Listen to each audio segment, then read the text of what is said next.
नया रास्ता। अध्याय 13। मीनू के हॉस्टल का वातावरण कुछ शांत सा हो चला था। चहलकदमी करते हुए लड़कियों के झुंड अब बाहर नहीं दिखाई दे रहे थे। सब अपने अपने कमरों में बैठी अपनी पढ़ाई में व्यस्त थी। उनकी परीक्षा शुरू होने में सिर्फ 15 दिन शेष रह गए थे। मीनू बचपन से ही पढ़ाई में विशेष रुचि रखती थी।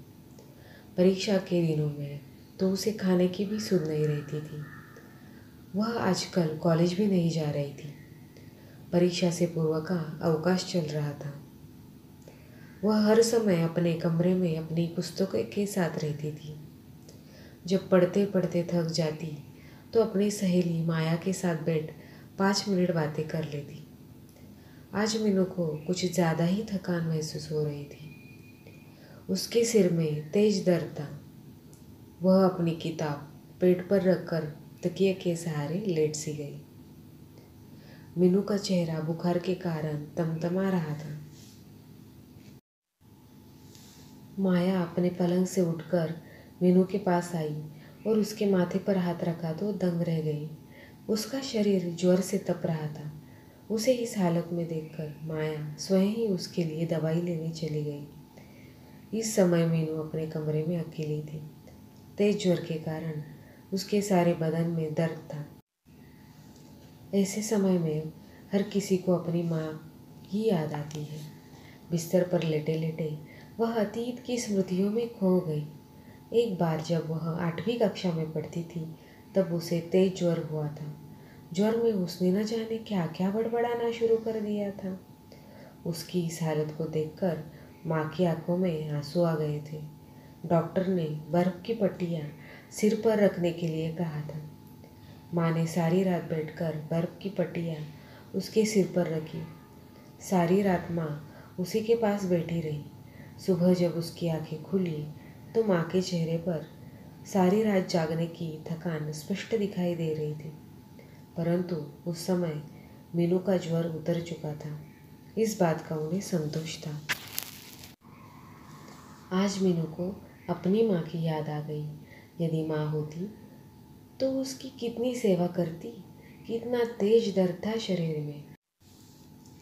परंतु यहाँ मीनू किससे बदन दबाने के लिए कहती। माँ तो स्वयं ही उसका सिर दबाने बैठ जाती थी। परंतु माया भी मीनू का कम ध्यान नहीं रखती थी। मीनू को ज्वर से पीड़ित देखकर वह स्वयं ही दवाई लेने चली गई थी। जैसे ही मीनू ने करवट लेने की कोशिश की वैसे ही माया ने कमरे में प्रवेश किया। वह डॉक्टर से मीनू के लिए दवाई लेकर आ गई थी। उसके लिए 1 कप चाय बनाकर माया ने उसे दवाई दी और उसके बाद उसका सिर दबाने बैठ गई। कितना अच्छा लग रहा था मीनू को इस समय। कितना अपनापन आ गया था माया के व्यवहार में। मीनू का मन माया के प्रति स्नेह से भर गया। सिर दबाने से मीनू को इतना आराम मिला कि न जाने कब उसे नींद आ गई और सुबह ही उसकी आंखें खुली।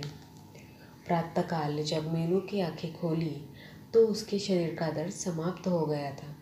ज्वर भी कम लग रहा था। माया अभी सो रही थी। शायद रात देर तक पड़ी होगी।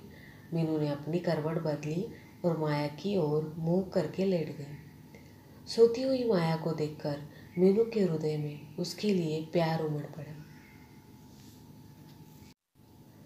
घर से बाहर रहकर दूसरे लोग ही अपने हो जाते हैं। माया की जब आंखें खुली तो मीनू की दवाई का समय हो गया था। वह तुरंत बिस्तर से उठी और उसने मीनू को दवाई दी। दूसरे दिन मीनू का ज्वर उतर गया था। 2 दिन की बीमारी में ही मीनू को काफ़ी कमज़ोरी हो गई थी। कुछ ही दिन पश्चात मीनू की परीक्षा शुरू हो गई थी। उसने काफ़ी लगन, मेहनत व साहस का परिचय दिया। उसके सभी पेपर अच्छे हो रहे थे। अब उसे इंतज़ार था अंतिम पेपर का। कब उसके पेपर समाप्त हो और वह अपने घर जाए, अपनी माँ, पिताजी, भाई बहन से मिले।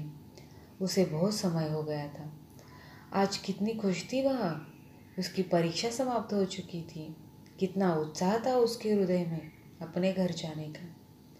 कमरे में पहुँचते ही उसने अपना सारा सामान संवारना शुरू किया। परीक्षा के दिनों में वह अपने कपड़े नहीं धो पाई थी। इसलिए उसके गंदे कपड़े का ढेर लग गया था। उसने अपने गंदे कपड़े एक बैग में भर लिए। दूसरी ओर माया भी अपने घर जाने की तैयारी में लगी थी। उसने भी अपना सब सामान लगाया। वे 2 महीने की छुट्टियों में अपने अपने घर जा रही थी। माया व मीनू दोनों एक ही साथ हॉस्टल से अपने घर जाने के लिए निकली। उन दोनों के रास्ते अलग अलग थे। मीनू को मीरापुर जाना था तो माया को अलीगढ़। इसलिए उन दोनों ने वहीं से एक दूसरे से विदा ली।